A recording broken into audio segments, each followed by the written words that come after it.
बाकी लड़की है एक नंबर है जजमान, सुंदर है, सुशील है, गाय है, घर घराना अच्छा है। बाकी आप मन जाके वो देख ले। हाँ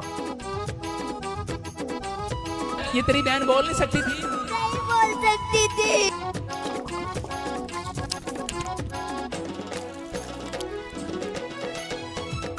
बाकी ठीक है जजमान, मैं निकला था। गाय गरुआ घर कुरिया की बात करते इसका महाराज है। महाराज है गाय गरुआ की बात नहीं करत रही से, बल्कि टूरी की बात करत रही से। मोला तोर शादी करना है। शादी वही मोर सपना देखा था इसका।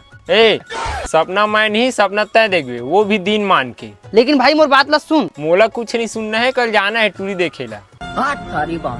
जजमान रिश्ता पक्का हो गया, मैं सब सेट कर दे। हम लड़का सुंदर सुशील पढ़े लिखे है और वही समझा देवे। उखर सामने अनाप शनाप जहन बोला है। लेकिन ठीक है महाराज, मैंने नहीं समझा दो। काली मन देखेला ही। हाँ और सका आए में कुछ तकलीफ थोड़ी हुई से? नहीं हुई से। तो बाबू मन क्या भाई होता? हमन 3 भाई होता नहीं, महिला है छोटे, एकर बिहाव करना है। लेवा सगा त नुनील बुला दो, बाबू देखूं कहत थे। हाँ नोनी सगा मन बचा बिस्कुट घर क्या वो बने देख ले रे लड़की ला, फिर बाद में मोला मत बोलबे। हाँ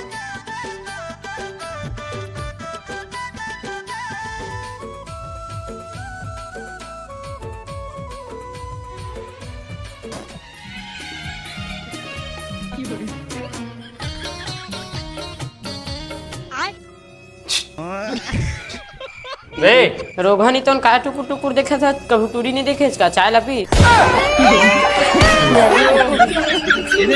ए रिहिक से तिमनी आओ कतरे मुन्नी फोन नहीं करा शादी। भारी गाय है बोलत रहे महाराज, लड़की है। और जजमान बात ऐसे है। अरे बंद करा तुम हर तमाशा ला। चला भाई के ये तो संस्कारी लेके महाराज बोले तमीज नहीं है। और बात ऐसे जजमान की